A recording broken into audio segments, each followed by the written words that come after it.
Welcome back. So,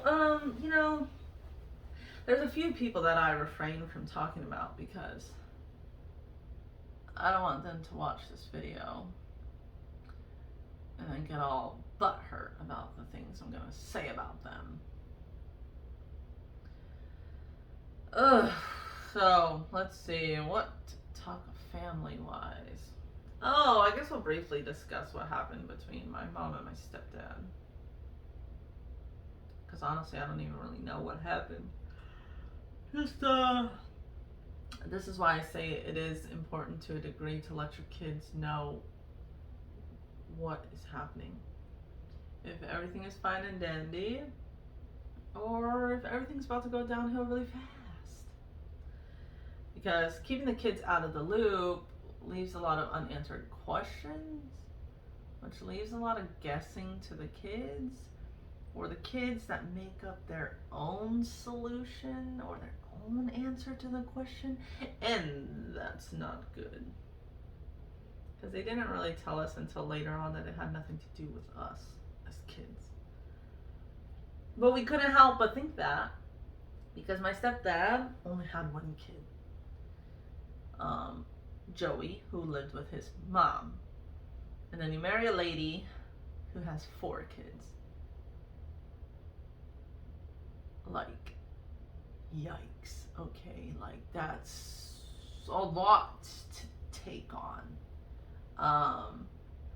And things were great for a while, like I said, we never thought anything was wrong.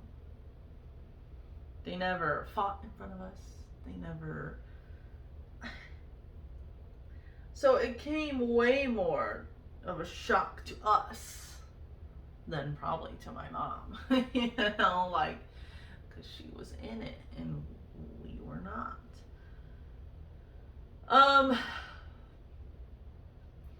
And to make it worse is it happened on Christmas. Out of all the days to leave, you're gonna leave on Christmas. Whatever. So basically, literally, like, we had Christmas morning, whatever, and then next thing you know, I think it was the evening, but sorry guys. But my mom comes walking down the stairs, is bawling her eyes out, like, when those, like, when they're crying and like they're like they can breathe, they can't talk, they can't, like, they're just like losing it, okay? And then all of a sudden my stepdad comes down the stairs with a box in his hands and he walks out the door. He didn't say a single thing to us. And it's like, okay, you got a man with a box just leaving, not saying a single thing. And then you got your mom who's hysterical to the point where she can't tell you what's going on. But obviously you kind of get an idea of what's going on. And you're just like, what's happening right now? Like, we just had Christmas. Like, what is happening? And, as kids, you can't help but think it was our fault. That maybe if we had been better kids, or maybe we were all just too much for him to handle because he went from basically no kids to 4 kids, and it was a disaster every single day. We were fighting every day, like we were.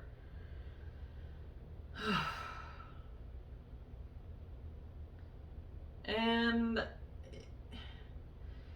it just was like what is happening? Because we were so out of the loop. And at that point, I had basically, I was very upset because my stepdad was like my best friend. We did everything together. He took me everywhere he went because I was the good kid. Okay. He took me everywhere. We did like so many things together. Um, we got a basketball hoop outside. He always came out and played with us. Sometimes my grandpa would come over and play with us. Like, we just were having like a fantastic time. So when he just up and left and didn't say anything, it was like, well, what the heck? Like, what are we supposed to do? What are we supposed to think? What are we our mom's losing it over here and we have no idea what's going on. And since I was so close to my stepdad, I had told my mom, I was like, I have to go to Oregon to be with my dad. I cannot stay here.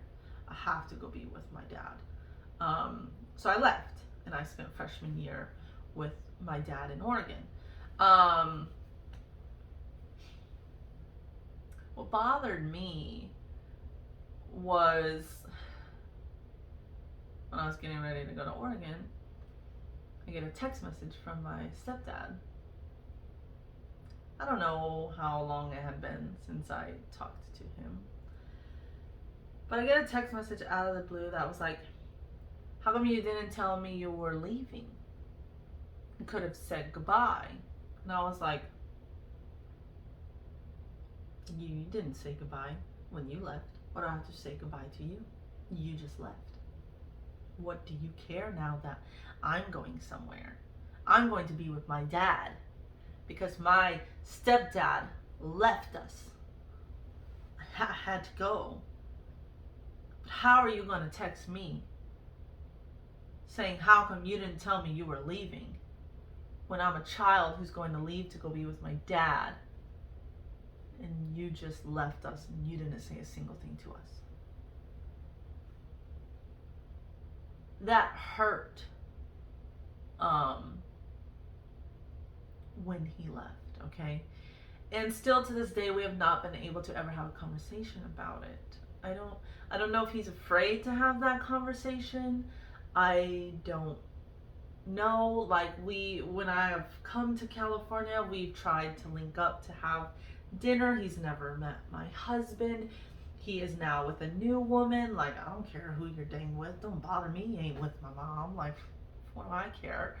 But, like, he'll tell me, like, hey, let me know when you're free. We can go get dinner and stuff. And then I let him know I'm free so we can go get dinner, and nothing. I don't know if he's afraid that when we sit down to have dinner, it might be a conversation about what happened between him and my mom. And it's like, no, like, I don't care. Like, if you want to sit down and have dinner, we can, and you can meet my husband and we can talk about what my husband and I have done for the last 5 years. It has nothing to do with the relationship you had with my mom. And I mean, we're all friends on Facebook and stuff, like, but it's just one of those that, like, you were my dad for a while and then you just left. Like, and I get it, like, you didn't owe us anything, but at the same time, it's like, how could you just up and leave? And then the only side of the story we get is from my mom. And my mom's, you can't always believe what she says. Like, I don't doubt that that's what happened. But at the same time, there has to be more to the story. But we only get my mom's side. And then to only see what happened during the divorce and that was a nightmare. That was horrible. That's when I kind of saw that side of my mom that was like, you're crazy. You are crazy. Okay. And then that's kind of when we kind of found out stuff later on of like, oh, my mom needed medication and things like that. But it was like, like, you have some issues that you need to work on, okay? I say this from love, okay, not from a place of hatred or a place from, not getting what we needed as kids or anything like that. But no, you have some things that you need to work on. And she knows that, but guess what? She doesn't do it because it's hard, it's painful, it's uncomfortable. It's not easy. But would you rather go through some shit to get to a better position in life, or continue to just go through the same shit over and over and over and over and over and wonder why you're still going through the same shit? Well, it's because nothing's changed. You cannot get there from there. You can't. Something has to interrupt that constant loop and make that change, which will then get you over there. But you cannot get over there from over here. It's impossible. Something has to change. Now, I'm not saying you have to go fully changing who you are as a person. That's not what I'm getting at. But the definition of insanity is doing the same thing over and over, but expecting a different result. It will never give you a different result. You're going to be spinning that wheel for the rest of your life, and nothing will change unless you change it. But it's not easy. It's rewarding when you do it. It's not easy. It's not something that happens overnight. Now, you can notice small changes in the way that you feel and stuff in a few days. But those thought patterns, thought processes, mindset, behaviors from when you were little, those are not going to go away overnight. They're not going to go away in a year. Now, you can make drastic changes in a year, but you have to be willing to go through the pain and go through that stuff in order to come out on the better side.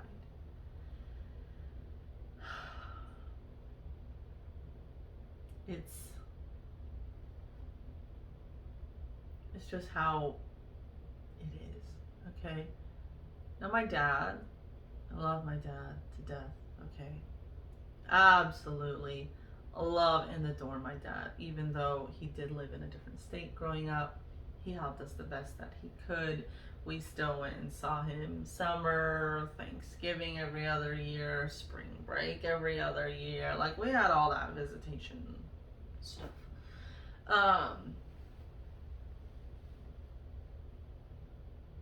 And my dad's married. His first and so far only marriage, because he never was married to my mom. They've been married now. At this point, it would be like 15 years.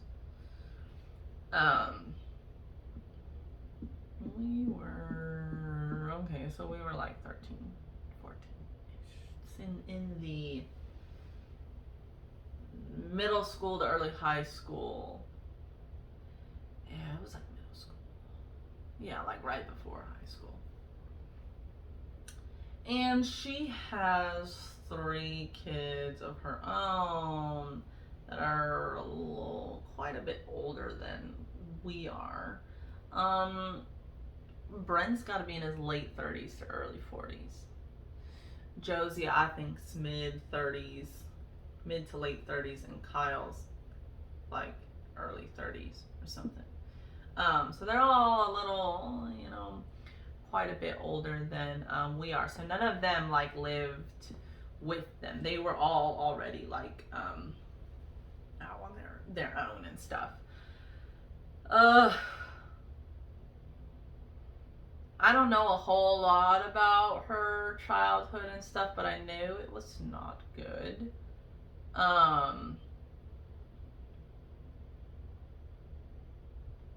But yeah, this is kind of the one person I refrain from talking about because I don't want to cause problems with anybody.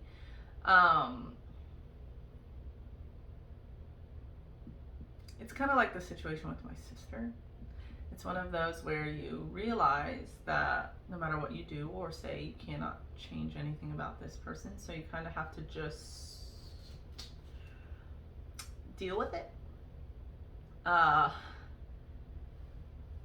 only deal with it for the sake of my dad. Because if we don't deal with it, it causes problems for my dad. And that is the last thing that I want. Now, I'm not somebody that's going to keep my mouth shut though when we cross a certain point.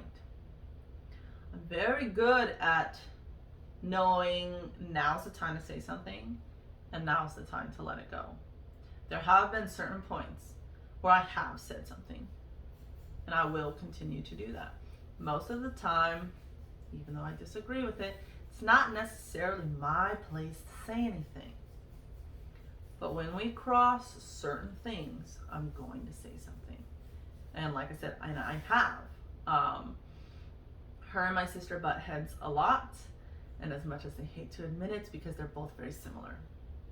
They're both very, it's my way or the highway.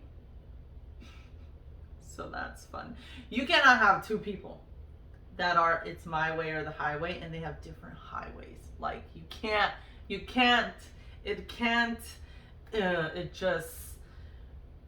it doesn't work ever.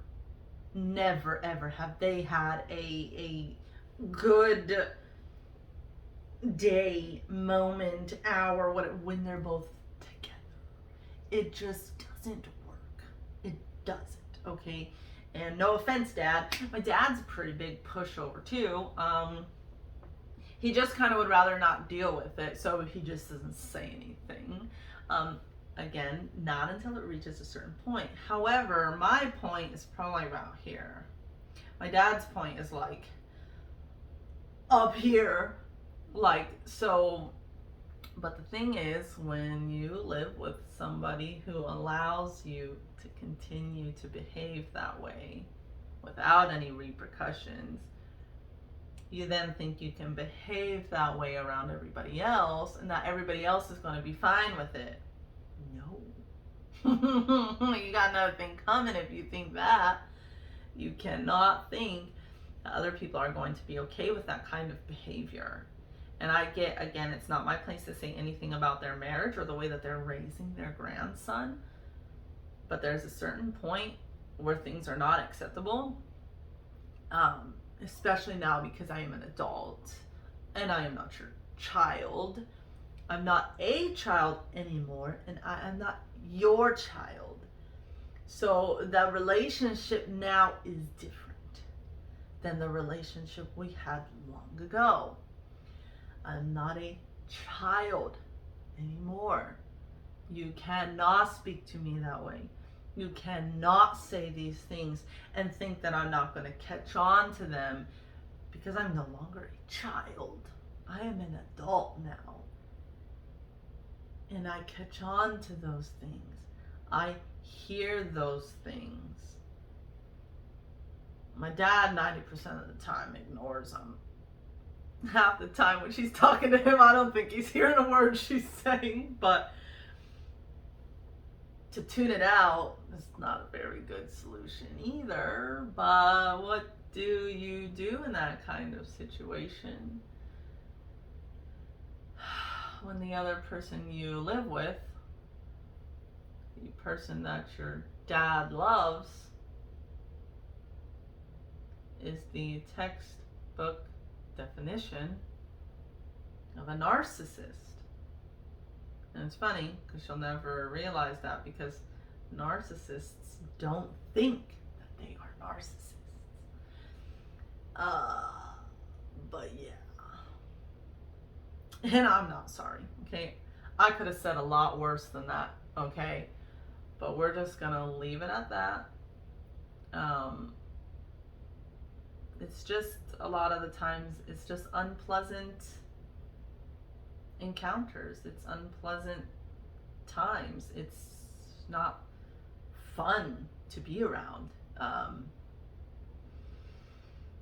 But I put up with it because I want to see my dad. because I want to hang out with my dad, because I love my dad. And again, they live in Oregon. They don't live anywhere near me, okay? And I don't think I will ever live anywhere near them. As much as, like I said, I love my dad, I could not deal with that on a daily basis. There's just no, even on like a weekly basis, I'll need a break. Like, no, I cannot deal with it.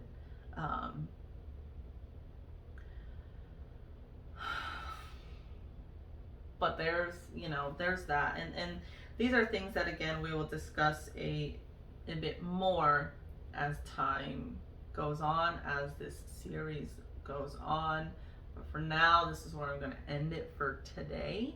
Well, like I said, I recorded the last like 4 today, so I'm going to end this little kind of series here, and then we will get into the church experiences and the relationship experiences and some other experiences I had with my sister that kind of shaped some fears that I have nowadays. Some things that I experienced as a child that does kind of worry me still as an adult.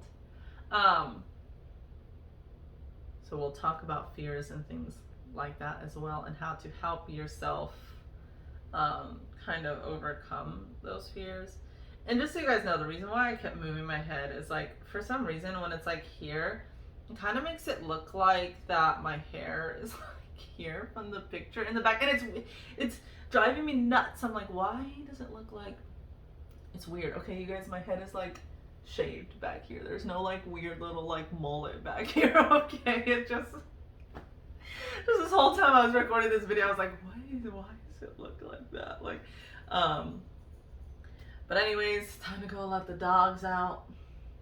Eventually I'll make a video explaining to you guys how we acquired the other 2 dogs, how I lose my mind on a daily basis with these 3 dogs, and the things I've learned having 3 dogs, and why I don't want kids, and we'll get into all of that jazz down the road. But thank you so far if you've watched these. Again, I just feel that having that kind of background of things that I've been through and how I've gotten to where I am today will help you guys understand that it is possible to make these kinds of changes, because I had to do it, and had to do it by myself. I didn't have professional help. I didn't have help from friends and family. I didn't have anything but myself. So we'll get into all that stuff. We're still going to kind of go on the background of those few things that I just discussed. But we'll get into that in this next little series. My husband's getting a massage right now, and then we're going to go get some stuff from Walmart and kind of have a at-home date night, because he has work tomorrow. So we're just gonna get like a nicer kind of tablecloth to go over the table. We have some candles and things like that. Usually we do, as weird as it sounds, we do like dress up, even though we're just here at home.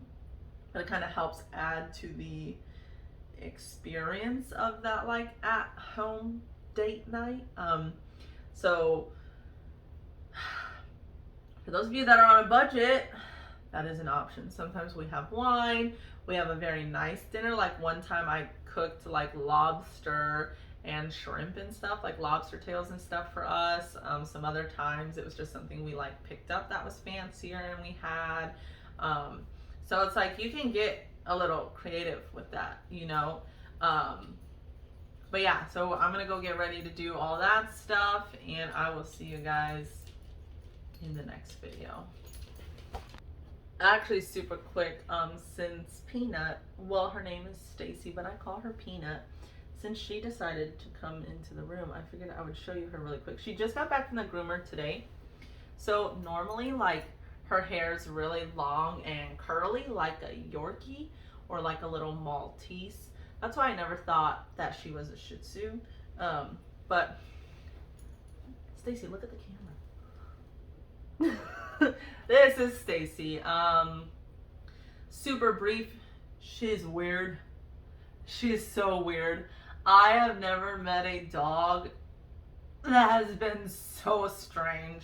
Um, Honestly, she's more like a cat than a dog. And if you let her, she will like lick your mouth. It's so gross.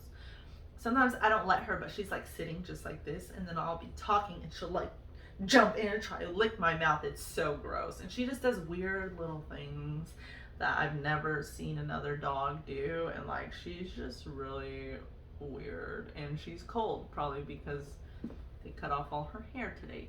But it's like 105 degrees outside, so she'll be fine. And I'll show you the other two in another video. So again, bye for now, and I will see you